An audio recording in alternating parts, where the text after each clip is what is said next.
இயேசுவில் அன்பானவர்களே,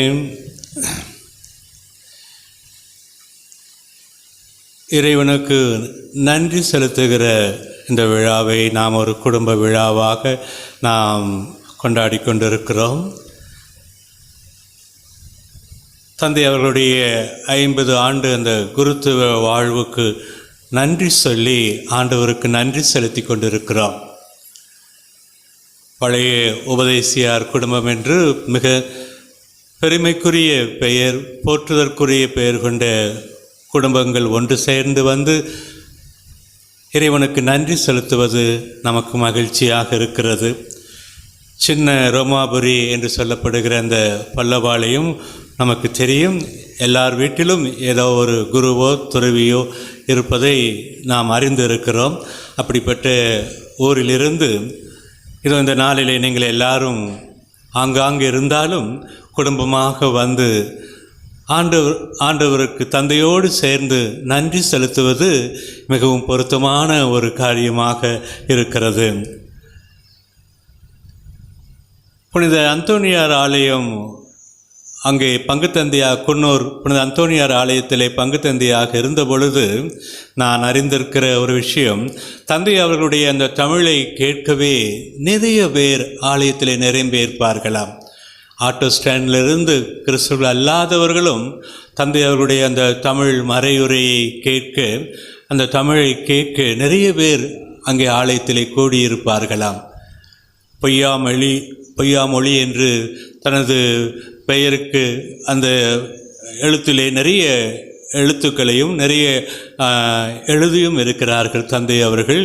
கடவுள் அவர்கள் கொடுத்த கொடையை நாம் இன்றைக்கு பாராட்டி நாம் எல்லாரும் ஒன்று சேர்த்து நாம் ஆண்டவருக்கு நன்றி செலுத்த வந்திருக்கிறோம். சில நேரங்களிலே எனக்கு ஆச்சரியமாக இருக்கும், பங்கு அளவிலே குறைபாடுகள் நிறைந்த மனிதர்களும் இருப்பார்கள். அதை பொறுத்து கொள்ள முடியாத ஒரு சில நல்ல உள்ளங்கள் கூட வந்து, ஃபாதர் இப்படியெல்லாம் நடக்கிறது, இப்படி செய்கிறாங்க, நம்ம ஏதாவது சொல்லணும் என்று சொல்லுகிற பொழுது தந்தை அவர்கள் மிக இயல்பாக சொல்வார்கள், என்ன செய்ய, அவங்க இன்னும் வளரலை என்று சொல்லுவார்.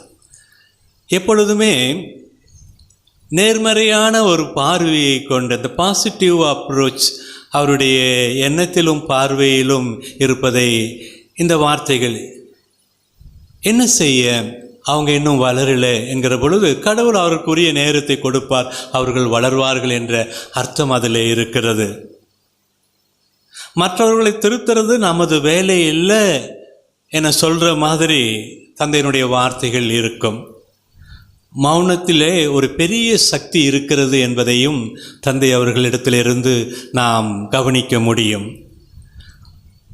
கோபத்தை கட்டுப்படுத்தி வாழ்கிறது என்பது எப்படி என்பதையும் தந்தை அவருடைய வாழ்க்கையில் இருந்து நாம் அறிந்து கொள்ள முடியும். யோசித்து பேசுறது என்பதை அவரிடத்திலிருந்து நாம் கற்றுக்கொள்ளவும் முடியும். இத்தகைய ஆளுமையை எங்கிருந்து இவர் பெற்றுக்கொண்டார் என்ற அந்த கேள்விக்கு பதில்தான் நம்ம எல்லாருக்கும் இன்றைக்கு ஒரு பாடம் இருக்கிறது. இத்தகைய ஒரு ஆளுமையை தந்தை அவர்கள் எப்படி வளர்த்து கொண்டார்கள் என்று நாம் யோசிக்கிற பொழுது, அருள் வாழ்வு என்பது ஆவியானவர் நமக்குள் தங்கி இருக்கிற ஒரு அற்புதமான இறை அனுபவ வாழ்வு. ஆவியானவர் நமக்குள் தங்கி இருக்கிற பொழுது ஒரு அற்புதமான இறை அனுபவ வாழ்வை நாம் வெளிக்காட்ட முடியும். அதைத்தான் தந்தை அவர்களுடைய இயல்பான அவருடைய வாழ்க்கையிலே நடவடிக்கையிலே நாம் பார்க்க முடியும். அதுதான் கிறிஸ்துவின் ஆளுமை. அந்த ஆளுமையிலே வளர்ந்த ஒரு வாழ்விலே தான் இத்தகைய நேர்மறையான ஒரு பார்வை, இயேசுனுடைய ஆளுமையினால் பாதிக்கப்பட்ட அந்த வாழ்வு, இவை எல்லாமே நமக்கு பாடமாக இருக்கிறது. இன்றைய நற்செய்தியிலே நாம் பார்க்கிற பொழுது ஆண்டவர் இயேசுவினுடைய உயிர்ப்புக்கு பின்னால் சீடர்களுக்கு காட்சி கொடுக்கிற அந்த அனுபவ நிகழ்வு நமக்கு பெரிய ஒரு ஆச்சரியத்தை தருகிறது. எந்த சீடர்கள் தன்னை விட்டு ஓடி போனார்களோ, தன்னை மறுதளித்தவர்கள், இன்னும் தன்னை விட்டு ஓடி போனவர்கள், இப்படியான அந்த குழுவை ஆண்டவர் சந்திக்கிற பொழுது அதை பற்றியெல்லாம் ஒன்றும் கேட்காமல் எதுவுமே நடக்காதது போல அந்த உயிர்ப்பிலே, அந்த உயிர்ப்புக்கு பின்னால் அந்த கடற்கரையிலே காட்சி கொடுக்கிற பொழுது, அந்த மீனவர்களுக்கு காட்சி கொடுக்கிற பொழுது ஆண்டவர் சொல்லுகிறார், பிள்ளைகளே சாப்பிட வாருங்கள், பிள்ளைகளே உணவருந்த வாருங்கள் என்று அழைக்கிறார். எப்படி இது முடிந்தது? அதுதான் உயிர்ப்புக்கு ஒரு சக்தி இருக்கிறது என்பதை நாம் உணர்ந்து கொள்ள முடியும். அந்த உயிர்ப்பின் சக்தி தான், ஆவியின் ஆற்றல் தான் நம்மை வழிநடத்தி கொண்டிருக்கிறது. அதை நாம் ஆவியின் ஆற்றலினால், உயிர்ப்பின் சக்தியினால் நாம் வழிநடத்தப்படுகிற பொழுது ஆண்டவருடைய பார்வையை நாம் பெற்றுக்கொள்கிறோம், ஆண்டவரது வாழ்வையை நாம் எதிரொலிக்கிறோம். நான் குருப்பட்டம் பெற்ற பொழுது எனக்கு பிடித்தமான ஒரு பேராசிரியர் அந்த குறிப்பிட்ட நிகழ்விலே வர முடியவில்லை. அவர் ஒரு கடிதத்தை எழுதியிருந்தார். அந்த கடிதத்தினுடைய வரிகள் மிகவும் ஆழமாக என்னை தொட்டது. அது என்னவென்று சொன்னால், நீங்கள் கொஞ்சமாவது கிறிஸ்துவை எதிரொலியுங்கள், ரிஃப்ளெக்ட் பண்ணுங்க, கொஞ்சமாவது கிறிஸ்துவை உங்கள் வாழ்க்கையிலே எதிரொலியுங்கள், அது போதும், மற்றதெல்லாம் செகண்டரி, மற்றதெல்லாம் தேவையில்லை. உங்கள் வாழ்க்கையிலே கிறிஸ்துவை கொஞ்சமாவது பிரதிபலியுங்கள், எதிரொலியுங்கள் என்று எழுதியிருந்தார். அன்பானவர்களே, இதுதான் குருத்துவம், இதுதான் குருத்துவ வாழ்க்கை என்பதை உணர்ந்து இந்த நாளிலே தந்தையருடைய வாழ்க்கையை கவனித்து இறைவனுக்கு நாம் நன்றி சொல்கிறோம். கொஞ்சமாவது ஆண்டவருடைய நன்மைத்தனத்தை பிரதிபலித்து வாழ்கிற ஒரு வாழ்வு தான் குருத்துவ வாழ்வு.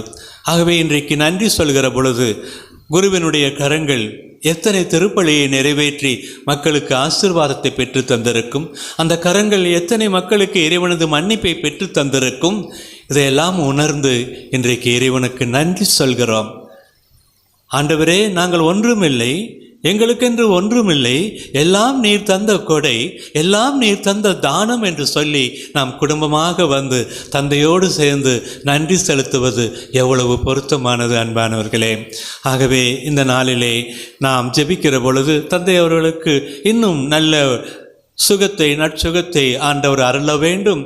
அவருடைய பணி குறிப்பாக இந்த நாட்களிலே ஓய்வு பெற்ற நிலையிலே ஒப்புரு அருட்சாதனத்தை வழங்குகிற பணியை சிறப்பாக செய்து கொண்டு இருக்கிறார்கள். அந்த பணியிலும் ஆண்டவரது மன்னிப்பை, இரக்கத்தை பெற்றுத்தருகிற பணியிலும் அவர் இருந்து செயலாற்ற வேண்டும் என்பதற்காக இறைவன் அவர்களுக்கு நல்ல உடல் சுகத்தையும் நீடிய ஆயுளையும் தர வேண்டும் என்று ஜெபிப்போம். இதோ அவருடைய உறவுகளாகிய உங்களையும் நாங்கள் வாழ்த்துகிறோம். அவருக்காக அவர் இதையெல்லாம் விரும்பாத நேரத்திலும், இதையெல்லாம் ஒரு தொந்தரவு வேண்டாம் என்று சொல்கிற நேரத்திலும் நீங்கள் ஒன்று வந்து சேர்ந்து குடும்பமாக இறைவனுக்கு நன்றி செலுத்துவது மிகவும் பொருத்தமானது. இறைவன் உங்களை ஆசீர்வதிப்பாராக. ஆமேன்.